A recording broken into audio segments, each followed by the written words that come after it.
That actually is a pretty big factor to consider, especially if you're someone who relies on tango as a career.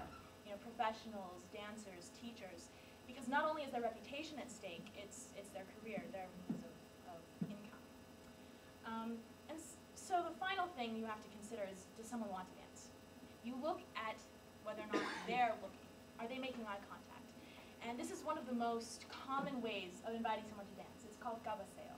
You make eye contact with someone, and if they break away, it's a refusal. But if they sustain eye contact, someone will typically kind of nod towards the dance floor, and you will go out and meet them.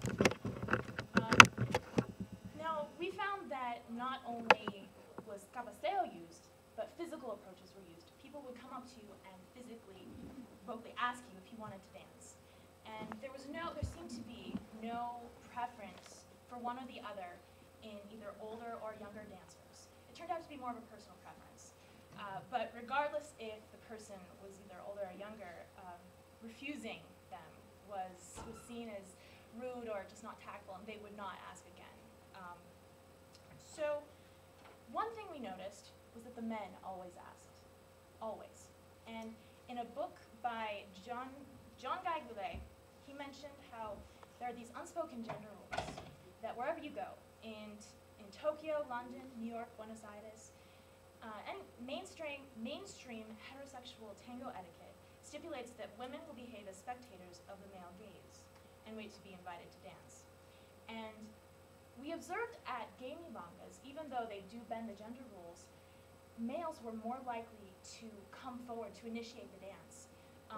With women, you had to keep eye contact a little longer. There was a little more hesitation. In general, this is purely speculation, but I believe that there are historical clues to why this was the case. Back in tango's early days, when women were few and far between, men had to pay for dances. So they were the clients. As clients, they would be more likely to initiate the dance. Or it could have something to do with the fact that traditionally, men have taken on the responsibility of leading. Now, as a leader, you have responsibilities not only for suggesting moves, notice I said suggesting, not leading, suggesting the moves, but keeping the follow safe. Because safety is the main priority. The follow is giving their entire trust to you as a leader. This means they have to stay in the line of dance, counterclockwise. They have to be aware of the space, that they're couples who are around them. They also have to make sure that they don't lead any moves that are too large for the space that's available for safety.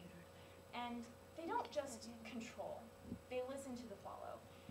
Actually, the verb that was first used to describe tango, the role of the leader in tango, was llevar, meaning to carry, to take, or to wear.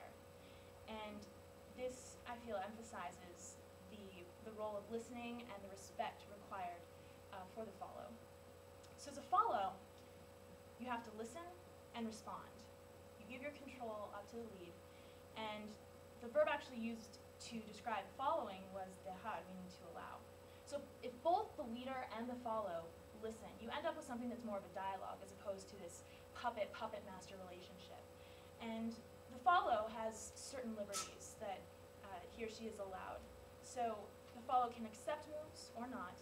They can alter the timings, say for instance of ochos and weight shifts, and they can embellish. But with great embellishments come great responsibility. The follow has to be aware of their surroundings so as not to hit anyone while adding an embellishment. And the follow usually aids in navigation. So if you're dancing with someone and there's another couple, you'll typically pat them or tense up, something to let them know that they need to stay in place to prevent a collision. So in a way, they're so codependent. There's a lot of trust, a lot of respect required on both parts, and so there's overlap in the roles. We observed that at gay milongas, not only was there overlap, but the roles actually switched, sometimes mid-dance, which was really neat to see. So as the relationship between the partners evolves, so must etiquette. This makes listening much more important. You have to be aware of what your partner's doing, aware of, before you dance, who dances which part, which means shoes especially, are extremely important. And important clue. And it's actually important to establish who's going to do what before you start dancing. So the preparation that's taken before dancing is one of the areas that seems to be evolving the most, especially like the embrace. It becomes part of the dance, and we saw this in several performances.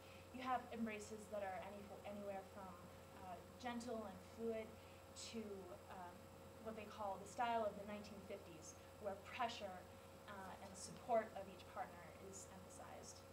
So the relationship of partners, as I said, it necessitates the rules of etiquette, but they're different in different places. For example, in Buenos Aires, the lead would meet the follow, or oftentimes escort, to and from the dance floor. And there are 20 seconds of small talk between dances. And we thought maybe this had to do with the intimate nature of tango. However, I spoke with people from Italy, South Africa, the Netherlands, Venezuela, Spain, Germany, Sweden, New York, Canada, and here. And we don't do that. It seems unique to Buenos Aires. We hear the music and we dance. But over there, it's rude to start dancing right away. You need to get to know your partner. So typically, you dance 4 songs, 3 or 4 songs. It's called a tanda. And then they play a drastically different type of music called a cortina, meaning curtain. So typically we measured about 1.5 minutes.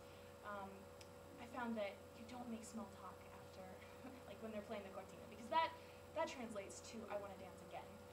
I got stuck quite a few times because of trying to conduct interviews. So they'll escort you back to your seat, and they clear the floor completely. And this is for several reasons. First of all, if it's crowded, then there's no space to lead complicated moves. If you clear the floor, suddenly that frees up the space for someone to explore a little bit. And when everyone's off the floor, it's easier to make cabeceo. And finally, everyone's free when they have those cortinas. You can dance with someone that you had hoped to dance with, and there's no chance that they'll already be dancing. So at the end, you thank your partner. And so these are details that, according to our research and observations, are common, if not universal, which leads me to kind of speculate that while some dance elements may evolve, others will remain the same, regardless of location or era. But here to discuss some of the differences is Whitney. So I'll go ahead and hand that over. Thank you. Okay, so my section is on, essentially I'm trying to prove to you that physical location does have a difference with the different milongas that we went to, especially north and south physical location. The way that I'm going to show this to you, I'm going to talk briefly about each milonga that I went to, and then show you on a map where it is geographically, and then pay close attention to it when I show it to you so you can kind of put it in relation. And then I'm also going to show a map of the 2 regions, the 2 main regions, north and south, and also explain some possible reasons why we saw what we did in relation to geographics. So first of all, the map on the left is just a simple map with the neighborhoods. The one on the right is one that you're going to see periodically. Just basically the different milongas that we went to put on the actual neighborhood map. Okay, the first one that I want to talk about is the furthest south. It's in San Telmo, and it's the Buenos Aires Club. Remember just that it's the furthest south. It's the orange dot. The orange dot, yes. Which is now gone. Okay, this was the Buenos Aires Club. We went to 2 different milongas here, and first of all, the ambience very, very much catered towards the tourists. It was very crowded. When we first came in, they had to quiet everyone down and set down the rules for the floor. For instance, they quieted everyone down and they said, okay, one of the rules is that you are not allowed to walk on the dance floor, to just walk through it if you need to go to the bathroom or get a drink or whatever. And so it was very interesting to see that they had to lay down these rules because the tourists don't always know them. So that definitely shows that this was a touristy place. The Maldita Milonga, which was the first milonga we went to there, they had a live orchestra, and it was interesting to see the crowd dynamics change as the live orchestra was playing.